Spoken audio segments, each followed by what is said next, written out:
Donc tu veux voir Alien. On peut se refaire les 4 si tu veux. Si ça te branche, on peut se refaire à ça. Ouais, je vais les chercher, je reviens. Alors, ils sont où? Il est là normalement le coffret. T'aurais touché le coffret d'Alien? Non? Bon. Putain, où c'est qu'il est passé ce putain de coffret?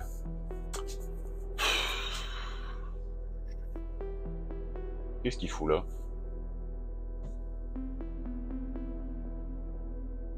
Mister Webb.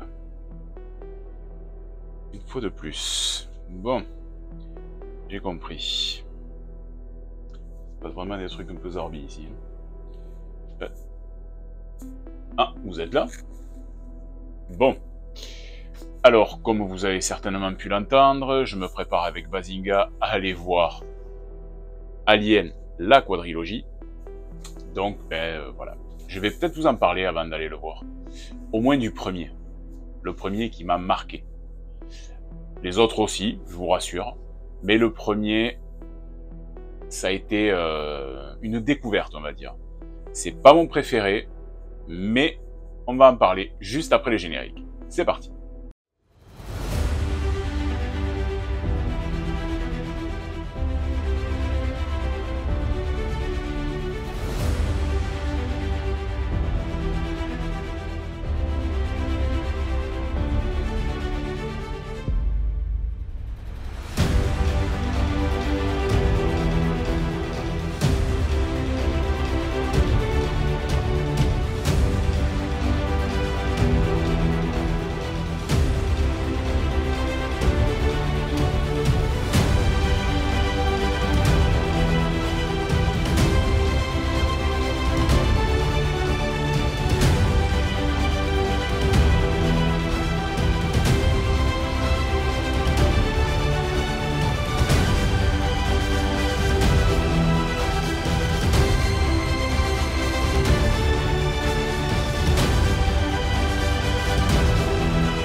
Nous sommes en 1987.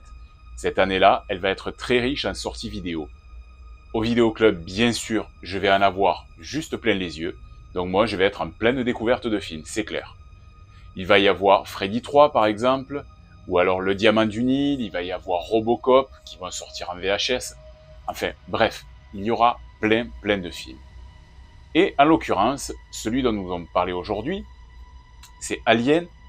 Et le frère de GT nous a dit « Je suis allé louer un film au vidéoclub, il faut que vous le voyiez, il est juste hallucinant. » Bon, pourquoi pas. Alors moi, personnellement, j'ai commencé à regarder un peu ce qu'il y avait derrière la jaquette. J'ai lu le résumé, j'ai regardé les photos, et bien évidemment, j'étais super hypé parce que nous allions voir. Donc on s'est installé, GT, son frère et moi, dans le salon, en route pour l'espace, version flippante. Alien, le 8e passager, est un film de science-fiction à tendance horrifique. Enfin, c'est comme ça qu'il le classe. Il est sorti au cinéma en France le 12 septembre 1979. Et bien sûr, c'est un film américain. Il est réalisé par Ridley Scott, à qui l'on doit pas mal de films, dont je vous parlerai au fil de mes vidéos. Je vais quand même vous en citer quelques-uns à la volée, histoire quand même. On va pas être radin sur les photos. Il y a Blade Runner, il y a Legend, il y a Thelma et Louise, 1492, Christophe Colomb, à armes égales, G.I. Jane. Il y a aussi Kingdom of Heaven, Gladiator et aussi La chute du Faucon Noir. Après, il a fait d'autres films, je vous en parlerai en temps utile, parce que, il n'a pas fait que des chefs-d'œuvre non plus, il faut se rendre à l'évidence. Donc le film commence dans l'espace durant l'année 2122. On suit un vaisseau commercial, le Nostromo, qui fait route vers la Terre. À l'intérieur, tout y est calme. L'ensemble de l'équipage est en sommeil artificiel prolongé, tout se passe nickel. Mais un message capté par l'ordinateur de bord appelé Maman, alors rappelez-vous parce que quand je vais vous dire Maman, j'appelle pas ma mère. Alors ce signal semble être un signal radio. Il va faire interrompre le trajet de retour vers la Terre du Nostromo. Maman va réveiller les membres endormis. Alors tout le monde se réveille petit à petit et surpris de ne pas être arrivé à destination, les 7 membres de l'équipage prennent connaissance de l'émission du signal. Ça discute, ça palabre. Dallas, c'est lui, c'est le commandant, et capitaine en l'occurrence. Il va mettre tout le monde au parfum de ce qu'il sait. Ripley et Lambert sont pleins de questionnements. Alors que Brett et Parker, eux, sont, on va dire, plus dans le fait que ça ne regarde personne qui ait un signal comme ça, qu'ils veulent bien le faire à condition qu'il y ait une compensation financière derrière, mais sinon, techniquement, ils s'en battent complètement les reins. Et puis, il y a H, le médecin du vaisseau. Alors, c'est celui-là, H. C'est pas celui-là. Il leur rappelle qu'en cas de refus, ils seront suspendus et bien sûr non payés pour tout le travail effectué. Tous les membres se préparent pour cette mission de sauvetage et Dallas prend la décision finalement de mettre en suspens la raffinerie que traîne le Nostromo pour atterrir sur la planète d'où provient le signal. Les 7 membres de l'équipage donc se dirigent vers la planète LV-426. Alors, ce nom, ce n'est pas le nom qu'il donne dans le film, ce sera le nom qu'il y aura dans Alien le Retour. Donc, cet astre-là, il sera répertorié un peu plus tard. L'atterrissage sur la planète est assez chaotique.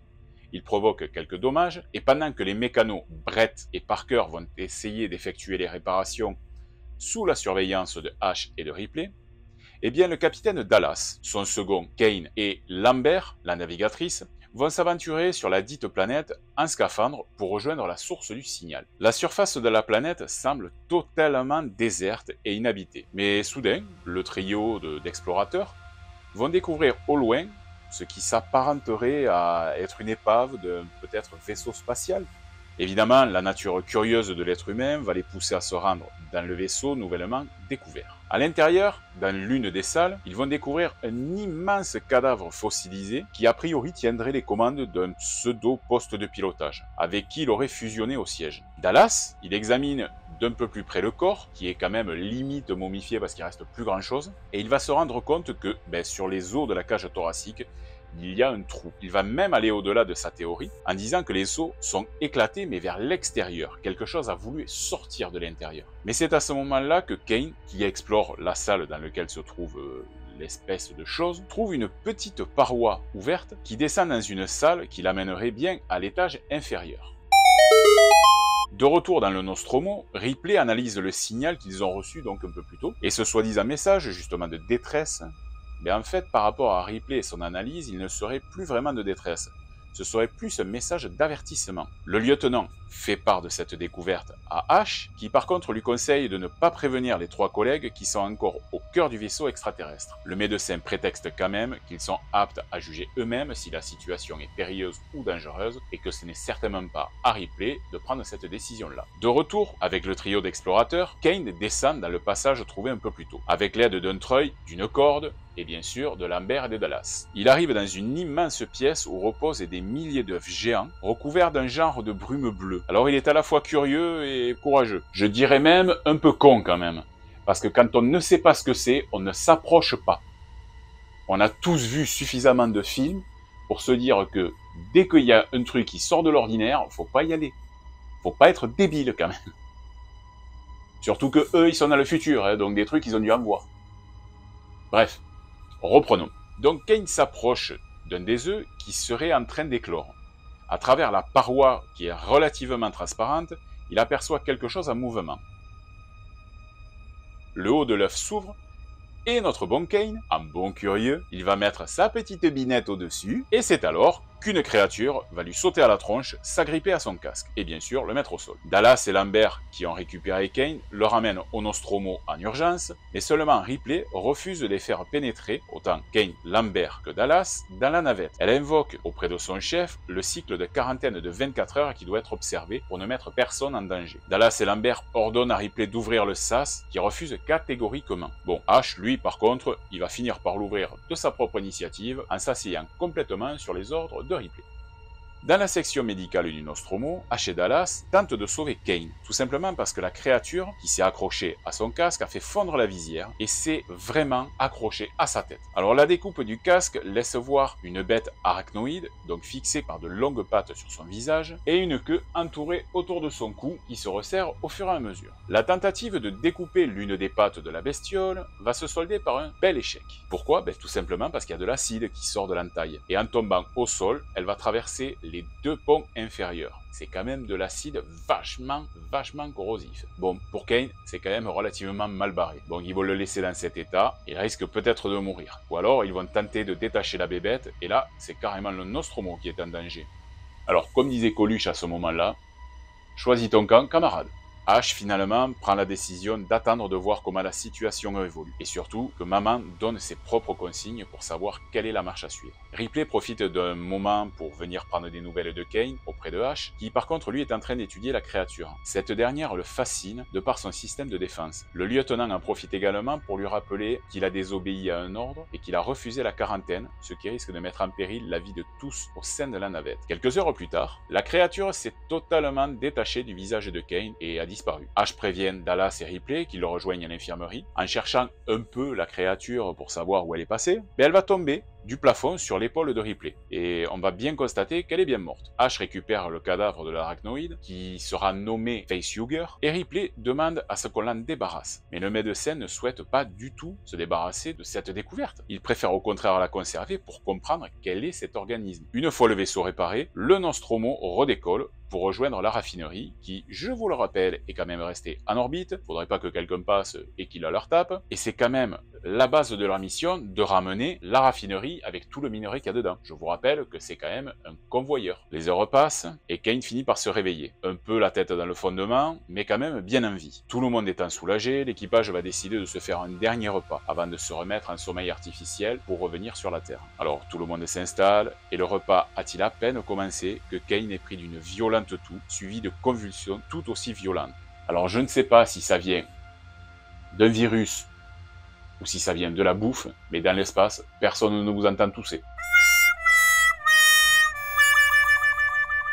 Parker, Dallas et Ash tenteront de maintenir Kane sur la table pour ne pas qu'il s'étouffe. Mais soudain, son t-shirt va virer au rouge. Une créature éclate sa cage thoracique, laisse tous les membres de l'équipage sous le choc et s'enfuit. Ils sont tous tétanisés sur ce qui vient d'arriver. Bon, après, on les comprend aussi. La créature s'est alors enfuie dans les méandres du vaisseau. Après avoir envoyé le corps de Kane dans l'espace, tout le reste de l'équipage veut retrouver l'alien qui se cache dans la navette. Armés d'aiguillons et d'un détecteur de mouvement, deux équipes seront créées. La première est composée de Ripley, Parker et Brett, qui vont voir de l'activité sur le détecteur. Bon, plus de peur que de mal, c'est juste ce chat, Jones, le chat de l'équipage, qui est en train de se balader, tout simplement. Il a vraiment que ça à foutre, ce chat. On est dans l'espace, il y a un mec qui vient de mourir, il y a une créature qui se balade, et ce chat, tout va bien. Je vais adhérer au CCC. Vous vous rappelez ce que c'est le CCC? C'était ça. Ils dépensent leur pognon au baby-foot, ils passent leur temps à fumer des pétards et à grimper au plafond. Les chats, c'est vraiment des branleurs. C'était un communiqué du CCC, le comité contre les chats. Brett continue à rechercher le chat qui vient de se barrer, et il va se retrouver attaqué par la fameuse créature. Alors, pas la créature de 20 cm qu'ils ont rencontrée quelques heures plus tôt, mais une créature qui a légèrement grandi en quelques heures, après sa mue. Il va quand même trouver une peau par terre, et maintenant cette créature, elle fait plus de 2 mètres de haut. Brett sera tué sous les yeux de Jones, le chat, et son corps sera amené par la créature dans un système d'aération. Dallas propose l'idée de repousser justement la créature dans les conduits d'aération vers un sas pour l'éjecter dans le vide sidéral. Idée que tout le monde approuve d'ailleurs. Parker va bricoler un pseudo lance-flamme, car selon les dires de Ash, les animaux ont peur des flammes, donc ça pourrait quand même fonctionner sur la vilaine bébête. La traque commence et Dallas parcourt les conduits. Il progresse difficilement dans ces étroits couloirs. Tu m'étonnes, il a le lance-flamme, il a une lampe baladeuse, et en plus, il est carrément accroupi presque. Donc comment tu veux te déplacer facilement avec une bestiole qui est aussi rapide que l'éclair, qui pourrait te courir au cul? Puis ça bat au casse-pipe le mec, c'est pas possible. Lambert détecte du mouvement vraiment pas loin du capitaine, alors elle ordonne à ce dernier de commencer à fuir. Mais la créature l'attend patiemment.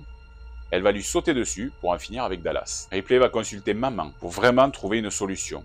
Et ce qu'elle va découvrir va lui faire froid dans le dos. La Weyland Yutani, la compagnie, qui les emploie justement pour faire du transport de minerais, a donné un ordre secret à Ash. Il doit ramener la créature sur Terre coûte que coûte pour être analysée, et alors quitte à sacrifier le reste de l'équipage, c'est la créature qui prime. Ash va arriver discrètement derrière l'officier, et il va lui expliquer aussi les ordres. Ce sont les ordres, on n'a pas le choix. Ripley l'empoigne, le secoue un peu, et finalement, elle va décider de prévenir Lambert et Parker, histoire de trouver une solution, voire carrément à faire exploser la station. Le médecin va lui bloquer le passage et commencer à s'en prendre à elle. Il va la frapper, la jeter au sol, jusqu'à finalement essayer de l'étouffer.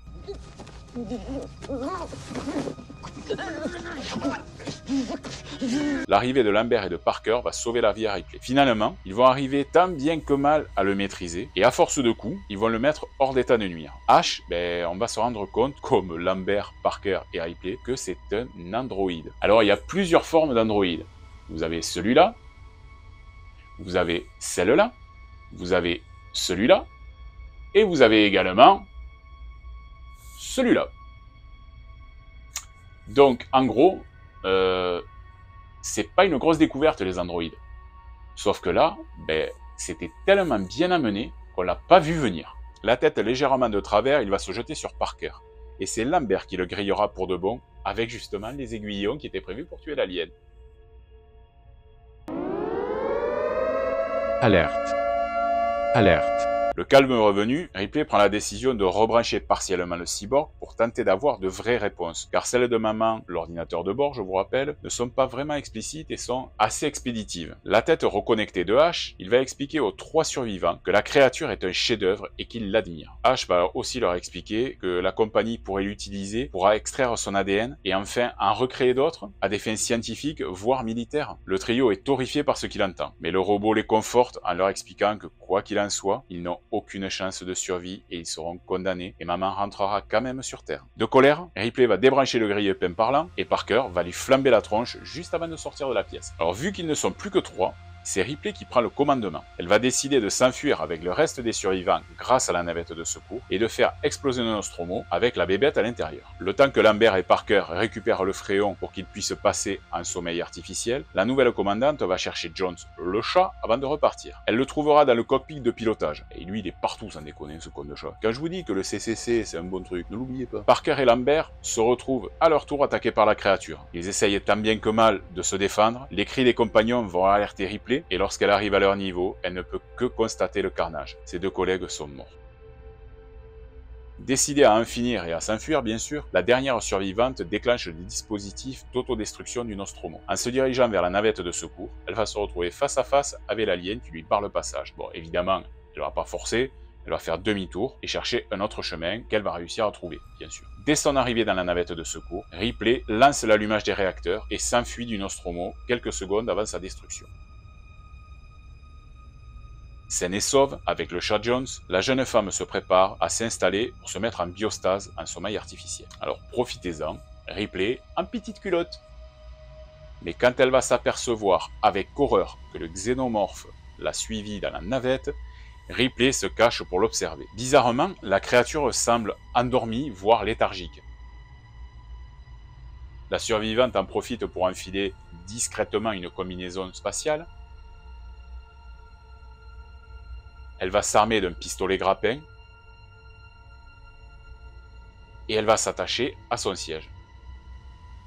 Mais alors pour faire bouger la grosse bébête, on va employer les gros moyens. Ripley déclenche un gaz pile poil sur sa tronche. Et au moment où la créature se met à attaquer la pauvre humaine, cette dernière va ouvrir le sas de décompression et tenter d'expulser l'alien dans l'espace, tout comme Kane l'a été un peu plus tôt dans le film. Il parvient à s'agripper au cadre du sas. Ripley tire dessus à l'aide du lance-grappin, le xénomorphe va lâcher prise, mais la porte évidemment du sas se referme et coince le câble du grappin. Putain, mais quand ça veut pas, hein. Y a pas à chier. Retenu par le câble, l'alien va se glisser vers l'une des sorties des réacteurs de la navette. Ripley actionne alors les moteurs, ce qui va éjecter définitivement l'alien dans le vide sidéral. Enfin débarrassée de tout danger, Ripley enregistre un dernier message vocal sur le journal de bord. Elle va expliquer tout ce qui s'est passé, de la réception du signal jusqu'à la destruction du Nostromo. Elle va parler aussi de la perte de l'équipage pour laisser une trace au cas où il lui arriverait quelque chose. Elle va se placer en hypersommeil artificiel avec Jones le chat et prendre la direction de la Terre. Alerte. Alerte. Le générique de fin se lance et le film se termine. Je suis partagé sur le film. Oui, il était vraiment bien, ça je le reconnais. Mais il y a des choses qui m'ont gêné. Le frère de GT nous avait promis un film qui nous ferait peur. Et j'avoue que je suis quand même un peu resté sur ma faim. Je me souviens par contre d'avoir adoré le design de la créature. Car je vous rappelle qu'au moment où j'ai vu le film, donc en 1987, les extraterrestres que je connaissais avaient plus cette tête-là, ou encore celle-là, ou encore celle-ci. Donc voir un xénomorphe comme ça, ça a pas mal changé la donne sur les films de science-fiction. L'ambiance lourde du Nostromo, qui donne ce huis clos haletant, ça m'a quelque peu déstabilisé. Mais avec le temps, comme je vous disais, j'apprendrai vraiment à apprécier cette œuvre. Le côté organique du travail qu'a réalisé surtout en storyboard, monsieur Hans Reddy Giger, me donne des frissons. Ça paraît tellement vivant, et d'autant plus qu'une fois que les décors ont été installés, ça fait vraiment très organique. Et cerise sur le gâteau, H, l'androïde, l'élément qu'on ne voit vraiment pas venir. Celui-là, il m'a très agréablement surpris. Alors, c'est un métrage qui est devenu culte au fil du temps, et c'est totalement justifié. Monsieur Ridley Scott, pour son deuxième métrage, a mis la barre très haut pour les films de science-fiction. Ça, faut le reconnaître. Je ne le sais pas encore, bien sûr, mais grâce à ce film-là, toute une saga va se mettre en place. C'est une saga que je suivrai au cours des décennies à venir, et pourtant, voilà, on reste fidèle aux fondamentaux. Alors au casting, on va quand même en parler un peu, parce que au vu des stars qui s'y trouvent, on ne peut pas faire l'impasse. Alors déjà, nous allons faire la connaissance de Sigourney Weaver, celle qui incarnera dans quelques années Dana Barrett dans SOS Fantôme 1 et 2, ou bien la primatologue Diane Fossé dans le magistral Gorille dans la brume. Elle sera aussi à l'affiche de nombreux autres films, comme Working Girl, L'année de tous les dangers avec Mel Gibson, 1492 Christophe Colomb de Ridley Scott, si vous avez bien suivi, avec Monsieur Gérard Depardieu, et bien sûr, Président d'un jour. Elle jouera aussi La jeune fille et la mort avec Ben Kingsley, avec Harry Connick Jr. dans Copycat, dans le déjanté Paul, aussi dans Le village de Monsieur Shyamalan, ou bien avec Chappie, où elle sera aussi avec des cyborgs, et dans Avatar, bien évidemment. Bref, encore pas mal de films que je n'ai pas cités, mais qui seront au cœur de mes prochaines vidéos, ça vous pouvez en être sûr. Alors vient ensuite au casting Tom Skerritt, qui joue le capitaine Dallas. Alors pour moi, il est à la fois Dallas, dans Alien bien sûr, mais il est aussi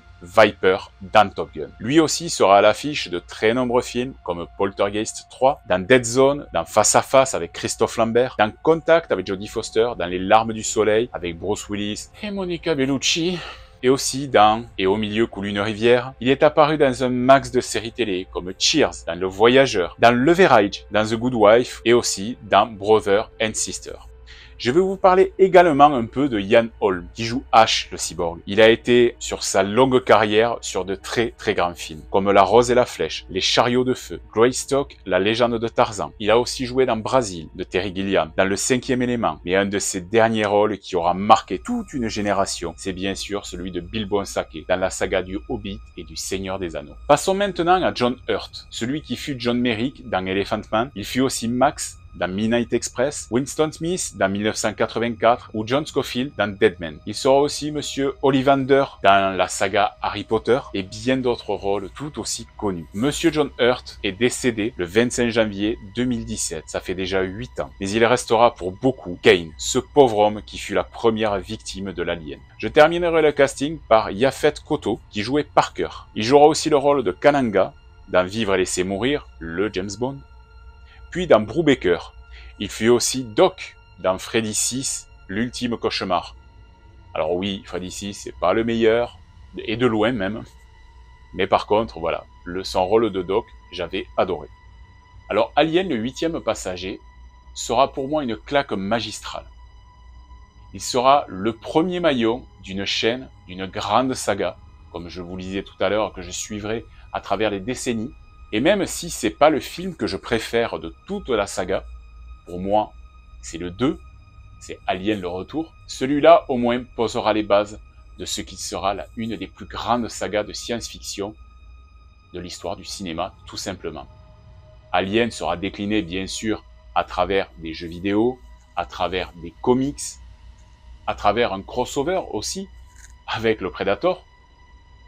Mais tout ça, on en parlera en temps utile. Ne vous en faites pas, j'y reviendrai dessus. Au fur et à mesure que je vous parlerai de la saga Alien, je reviendrai sur les jeux vidéo et bien sûr, sur les comics. Après, on peut parler aussi du Xénomorphe, qui est une créature incontournable de l'univers Alien. Mais on ne peut pas parler d'Alien sans parler de la plus grande badass girl de tout le cinéma confondu. J'ai nommé Ellen Ripley. Et aussi, je suis en train de vous parler de Kane depuis tout à l'heure, où l'alien lui est sorti du bide. Et je ne peux pas vous parler de cette scène non plus, sans évoquer celle de Spaceball, la folle histoire du monde en français, où justement John Hurt a bien voulu reprendre son rôle de Kane, juste pour une petite parodie. Alors plutôt que de vous expliquer ce qu'elle contenait, voilà l'extrait.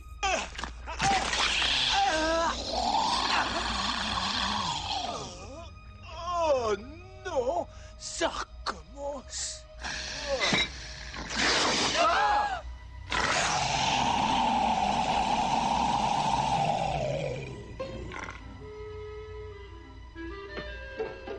Hello, my baby. Hello, my honey. Hello, my ragtime gal. Send me a kiss, my wife. Baby, my heart's on fire. If you refuse me, honey, you lose me. Then you'll be left alone. Oh, baby, telephone and tell me I'm your own. Ça y est, la vidéo se termine. Je vous donne rendez-vous dans 15 jours, où je vous parlerai de d'autres extraterrestres, tout simplement. Mais ceux-là, ils sont en Nouvelle-Zélande. Si vous avez la ref, ça sera très facile à comprendre. Je vous remercie tous de faire grandir la chaîne avec vos vues, avec vos abonnements. Je vous remercie énormément, vraiment du fond du cœur, parce que c'est vraiment quelque chose qui est très important pour moi, de développer la chaîne, pour justement vous proposer du contenu et encore du contenu, tout simplement. Je vous signale également qu'avec Flo, on est toujours à la recherche de Mister Web. On essaye de comprendre qui est cette entité.